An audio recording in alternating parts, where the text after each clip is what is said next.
अजमेर दरगाह के प्रमुख ख्वाजा साहब के वंशज एवं दरगाह दीवान हजरत सैयद जैनुल ओबेदीन ने कहा कि किसी भी विवाद का आपसी सहमति से हल निकलता है तो उसकी बात ही कुछ और होती है, जिसमें विवाद का हल निकलने के साथ साथ दिल भी मिलते हैं और एक दूसरे के प्रति सम्मान और विश्वास भी लौटता है। अजमेर दरगाह प्रमुख ऑल इंडिया सूफी सज्जादा नशीन काउंसिल की राजस्थान यूनिट के द्वारा आयोजित कॉन्फ्रेंस पैगाम ए मोहब्बत हम सब का भारत को संबोधित कर रहे थे, जिसमें राजस्थान की लगभग सभी दरगाहों के प्रमुख मौजूद थे। दरगाह दीवान साहब ने कहा कि हमारे देश आज वसुदेव कुटुंबकम की सभ्यता को निभाते हुए विश्व में शांति बहाली में सकारात्मक भूमिका निभा रहा है। आज भारत विश्व शांति में अपनी भूमिका निभा रहा है तो हम अपने देश के आंतरिक मसलों का अदालतों के बाहर शांतिपूर्वक समाधान निकालने में सक्षम क्यों नहीं। उन्होंने कहा कि हम सक्षम हैं, बस एक मजबूत पहल की ज़रूरत है। उन्होंने कहा कि भारत ने आज़ादी के बाद भी कई चुनौतियों का सामना कर उन पर जीत हासिल की है। हमारी कई पीढ़ियों ने धार्मिक विवादों का भी सामना किया है, जिसमें सबसे पुराना विवाद अयोध्या का विवाद रहा। यह बड़ी बात है कि उच्चतम न्यायालय के निर्णय के बाद इस विवाद पर पूर्ण रूप से विराम लग गया। उससे भी बड़ी बात यह है कि इस देश के हर नागरिक ने उच्चतम न्यायालय के निर्णय का सम्मान किया और एक जिम्मेदार नागरिक होने का सबूत दिया। लेकिन हमें यह बात समझनी होगी कि अदालतों के निर्णय में एक पक्ष जीतता है और एक पक्ष हारता है, जिसमें कहीं न कहीं एक पक्ष निर्णय से असहमति के साथ साथ अपने दिल में खटास व द्वेषता नहीं समाप्त कर पाता। इसलिए मेरा मानना यह है कि दोनों पक्ष, दोनों धर्मों के लोग मथुरा काशी जैसे विवादों का हल अदालतों के बाहर तलाशने की कोशिश करें। उनके अंतर्गत किसी की भी नागरिकता छीनी जाएगी तो मैं सबसे पहले इस कानून के विरोध में अपनी आवाज बुलंद करूंगा। बस आप किसी भी स्वार्थी लोगों के बहकावे में ना आए और अपने देश की सरकार पर यकीन रखें।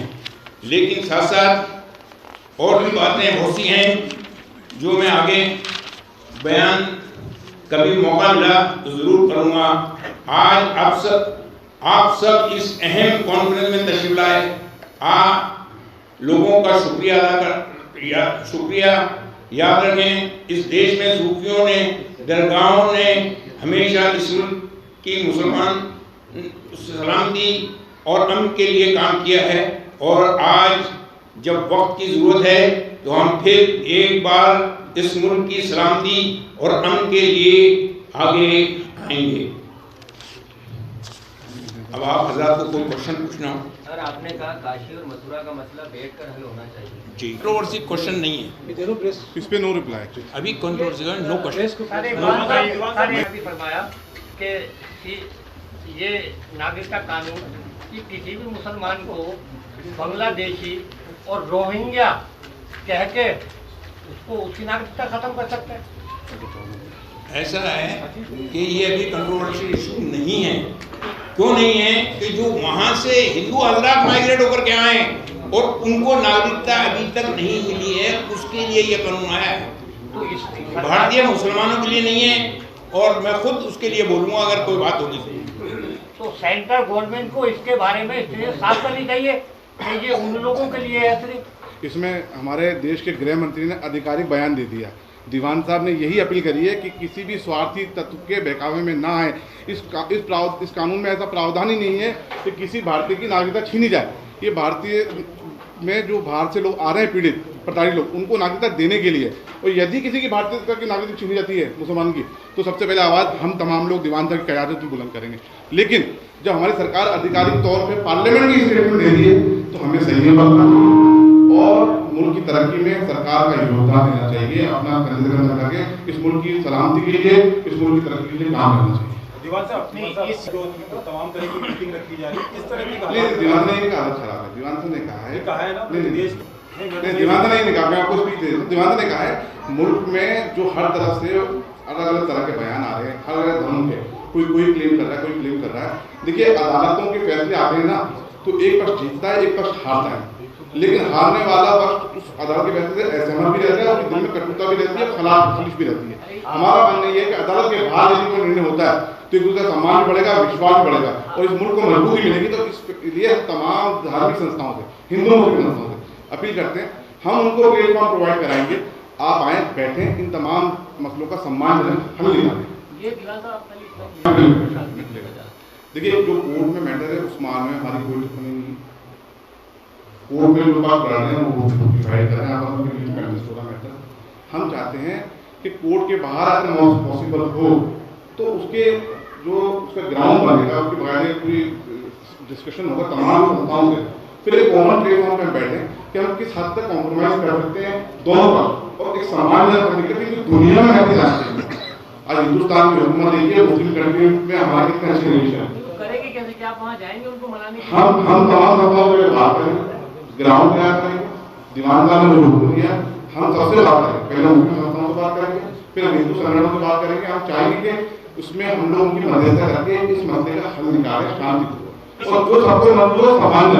इस मामले में आपकी मुस्लिम संगठनों से, मुस्लिम तंजीमों से, इदारों से, जो खानकाहों से हट करके किन किन से बात हुई? देखिए, हम तमाम संस्थाओं के टच में ऑलरेडी रहते हैं, बातचीत होती रहती है, लेकिन अब ये मौकूफ दीवान साहब किबला ने जो हमारे चीफ पेट्रोल रिस्पॉन्सिबल उन्होंने रखा, जो जितनी जिम्मेदार और कुछ गलती। अब आप कह रहे हैं पुलिस ने कह दिया मार, अब ये कहाँ से हम यकीन मान लेंगे?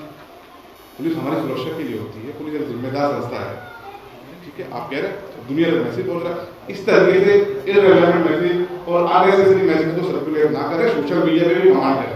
और मीडिया इस देश का मजबूत स्थान है, मीडिया भी इस देश के अमन की, इस देश की एकता के लिए अपना साथ है। और दूसरी चीज हम वो कहना चाहेंगे, मैं दीवान साहब के माध्यम से उनकी बात रखना चाह रहा हूँ सामने, राजनीतिक पार्टियां और अन्य पार्टियां मोदी और आरएसएस के नाम से मुसलमानों को डरा रही है। आज 10 साल में डराया जा रहा है कि हुकूमत आ जाएगी, ऐसा कर देगी और ऐसा कर देगी। क्या कर दिया? आज पूछिए हमारे क्या क्या लोग कर दिए। हिंदुस्तान अब चाइना से कंपेयर करें, जितने 9 अलग कंट्रीज हैं उनसे कंपेयर करें हिंदुस्तान को। आज हम तमाम मुस्लिम जितने हैं, हमारे मजहबी अराकीन तमाम खुशगवार माहौल में पूरे कर रहे हैं। हमारे माइक पे अजान होती है, हम रोड पे नमाज पढ़ते हैं, हम तमाम किस्म की तकरीरें कर रहे हैं। आप जाइए चाइना में कर लीजिए, आप जाइए दूसरे कंट्रीज में कर लीजिए। इसलिए हिंदुस्तान से बेहतर मुल्क हमारे लिए कोई नहीं है। आज आप देखिए, जब मजबूत नेतृत्व होता है ना, तो हम देशवासियों को हिम्मत मिलती है। इस मुल्क में मजबूत नेतृत्व आया 10 साल से, और उन्होंने जो नारा लगाया था, मैंने अपनी बात यूट्यूब में भी कही थी, किसी साहब पाकिस्तान के स्कॉलर थे, उन्होंने ऑनलाइन मुझसे सवाल किया था लाइव टीवी पे कि हमारे ये सवाल नहीं, हमारे मुल्क में सबका साथ, सबका विकास की बात करिए। और इस मुल्क में जितनी पॉलिसीज लाई गई है वेलफेयर के लिए, वो किसी मजहब के आधार पर नहीं लाई गई है। तो इन चीज़ों से बचें। मैं ये नहीं कहता इसको सपोर्ट करें, लेकिन किसी की मुखालिफत करनी है इस वजह से आप मुसलमानों का इस्तेमाल करें, ये बिल्कुल गलत। और 50 सालों के अंदर सिर्फ मुसलमानों को वोट बैंक समझा जाए। हम इंसान है भाई, हमारे बच्चों को भूख लगती है, हमारे बच्चे की जिंदगी में बच्चे निकालते हैं, हमारे बच्चे की जिंदगी में मजदूरी करते हैं, हमारे बच्चे आगे जाएंगे नहीं बने।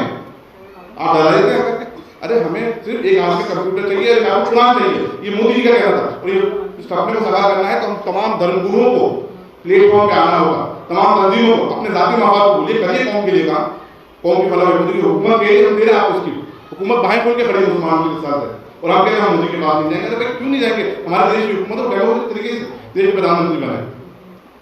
तो उन लोगों को सोचना चाहिए जो 10 साल के मुसलमानों को डरा रहा है कि ये हुकूमत आ जाएगी, ऐसा हो जाएगा, ये हुकूमत आ जाएगी, ये उन्होंने तरक्की करी है। डराना तो गलत है, लेकिन आप सबका साथ सबका विकास की बात कर रहे हैं, पीएम बार-बार इसको दोहरा रहे हैं।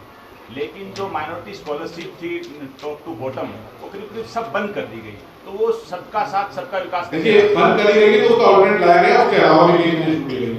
आप तमाम देखिए कुछ वजह से बंद की, इंटेंशनली बंद की गई, इंटेंशनली कहीं भी बंद किया गया है। मुसलमानों के लिए एक से एक वेलफेयर हुकूमत ने लाई है, यही कह रहे हैं आपको। अगर किसी का राष्ट्र उपयोग करना तो करिए, हमारे को इस्तेमाल नहीं करिए, मुसलमानों को इस्तेमाल नहीं करिए। स्कॉलरशिप कौन सी चल रही है अभी?